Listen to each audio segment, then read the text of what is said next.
ఏ పని చేసినా గణపతిని ప్రార్థించుకునే చెయ్యాలి. ముదాకరత్నమోదకం సదాపి సాధకం కళాధరావరం సకం వినాశి లోకరక్షకం అనాయకైకనాయకం వినాశి తదైత్యకం నతాశుభాశుభాశకం నమామితం వినాయకం.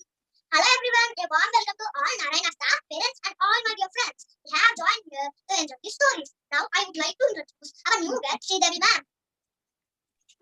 సోది చెబుతానమ్మ సోది, ఉన్నది ఉన్నట్టు చెబుతాను, లేనిది లేనట్టు చెబుతాను, జరిగింది చెబుతాను, జరుగుతున్నది చెబుతాను, జరగబోయేది చెబుతాను. నాతో సోది చెప్పించుకోవే తల్లి, నా నోట సత్యమే పలుకునే అమ్మా. ఓ సోదమ్మా, ఇలా రామా. చెప్పు దొరసాని, ఏం చెప్తావు నాకు ఈ రోజు? సోది చెప్పడానికి వచ్చావా? అయితే చెప్పు చెప్పు. సంచికామాక్షి పలుకు మధుర మీనాడ నారాయణ బడి కూనలంతా ఒక్క చోట కూడాను. అవునా, ఎందుకు వచ్చారు? ముచ్చటైన కూనలు, ముద్దులొలికే కూనలు, తీరొక్క కథలు చెబుతారు. ఆ కథలు విందామా మరి? ఇప్పుడు మన అజయ్ సార్ గారు ఎవరినో కొత్త వ్యక్తిని ఆహ్వానిస్తారంట. ఆహ్వానిద్దామా మరి? ఇప్పుడు మన కథలోకి వెళ్దామా మరి? అతి బలవంతుడు పరాక్రమవంతుడు 1000 ఏనుగుల బలం కలవాడు అయిన భీముడి కథ విందామా మరి? అవునా, చెప్పండి మరి, వింటాను. ఈ కథలో నటించబోయే కూనల పేర్లు చెబుతానే తల్లి, ఆలకించవే అమ్మ.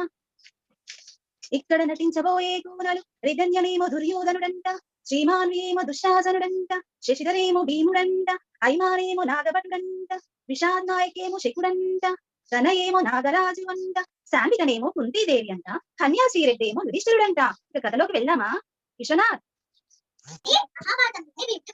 భీముడు బాలదేవుడి వద్దకు జన్మించాడు. భీముడికి ఇంకొక పేరు వృకోదరుడు. 1000 ఏనుగుల బలం కలిగినవాడు భీముడు. ధర్మక్షేత్రే కురుక్షేత్రే సమవేతాయుద్ధః మానకాకాండవశ్చైవ కిమకుమద సంజయ. అంటే అర్థం, ఓ సంజయ, ధర్మక్షేత్రమైన కురుక్షేత్రంలో పాండవులు నా కుమారులని చేశారు అని ధృతరాష్ట్రుడు పలికెను.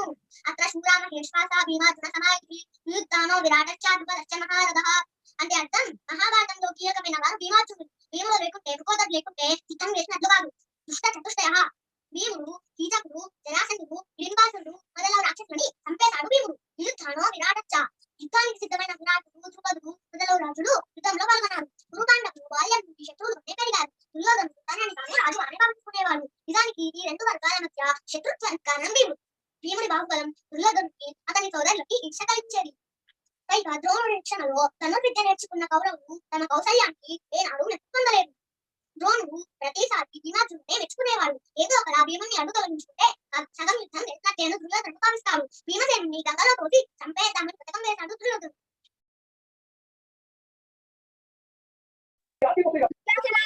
మనం ఎప్పుడు పాండవులపై ఓడిపోతూనే ఉన్నాము. దీనికి ఒక మార్గాన్ని ఆలోచించాలి. నిజమే సోదరా, మనం ద్రోణాచార్యుల వద్ద విద్య నేర్చుకునేటప్పుడు కూడా పాండవులు మనం పొందలేకపోయాం. నిజమే, గురువు గారు కూడా ఎప్పుడు భీమార్జునుడిని మెచ్చుకునేవాడు. అది తలుచుకుంటే నాకు చాలా అసూయగా ఉంది. అవును సోదరా, మనం గెలవాలంటే ఎలాగైనా వారి గట్టి కనిపించుకోవాలి. పాండవులు అత్యంత బలశాలి అయిన భీముడిని పథకంతో మట్టు పెట్టాలి. అప్పుడే మనం విజయం సాధించగలం. సెలవేయండి సోదరా, ఏం చేయమంటారో? భీముని వనభోజనానికి రమ్మని పిలిచి విషాలను తినిపించి విషసర్పాలు ఉన్న నదిలో తోయండి. అలాగే సోదరా.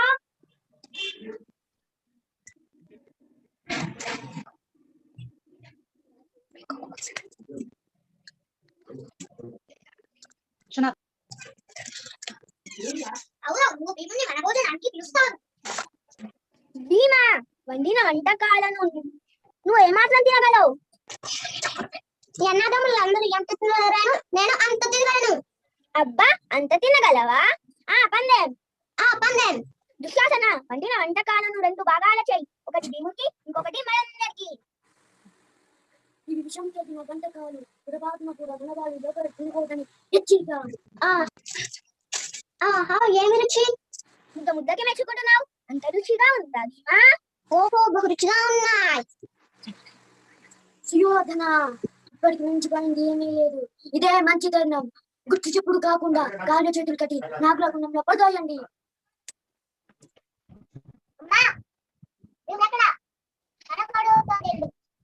ఎక్కడ కనబడలేదా? అయితే ఏమి అన్నట్టు? నా బిడ్డకు ఎటువంటి ఆపద వాటిల్లో లేదు కదా. ఎవరక్కడ? ఇంటికి రాలేదు. మూట వరుసలో పని ఉండగా చూశాము. ఎవరో దాని పరిధి ప్రయోగం చేసినట్టు ఉన్నారు. మన భటుల కాట్ల వల్ల అది దిగిపోయింది.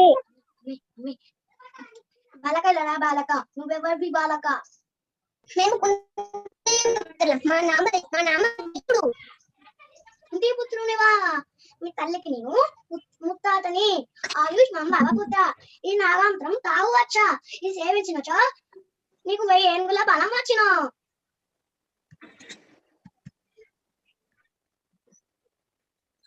సెలవు అమ్మా వచ్చావా తండ్రి నువ్వు కొనబడుకొని నేను ఇంతలా కుమిలిపోయానో తెలుసా తండ్రి అమ్మా కేడవకు నేను ఇంటికి వచ్చేసాను కదా నేను నగలోకంలో నా వాసనం తాగానమ్మా నాకు ఇప్పుడు 1000 ఏనుగుల బలం వచ్చింది ఇప్పుడు ఆ దుష్ట దుర్యోధన కనిపెడతానమ్మా వద్దు నాయన తొందర పడకు ఆనాడు వనభోజనాల్లో విషాహారం పెట్టి తాళతో కట్టి గంగలో తోసేశారమ్మా నాయన కౌరవులు నీకు కీడు చెయ్యాలని చూసినా ఆ భగవంతుడు నీకు 1000 ఏనుగుల బలాన్ని వరంగా ఇచ్చి మేలు చేశాడు చెడిలో కూడా మంచి అంటే ఇదే నాయన సమయాన్ని బట్టి ఆ భగవంతుడు మనకి న్యాయం చేస్తాడు ఈ కథలో నీతి ఏమిటంటే చెడులో కూడా మంచి అంటే ఇదే ఎట్లా యోగీశ్వర కృష్ణ ఎట్లా పార్థోధనుత్తర ఎట్లా శ్రీవజో పూజేత్వా నిర్మతి మహాత్మకు గాంధీవదారైన ఐశ్వర్యాలు అన్ని ఉంటాయి ఏదో ధర్మ సతో దేహ ఇక్కడ ధర్మం ఉంటుందో అక్కడ గెలుపు ఉంటుంది what are nothing contents by my friends thank you అందరికీ ధన్యవాదములు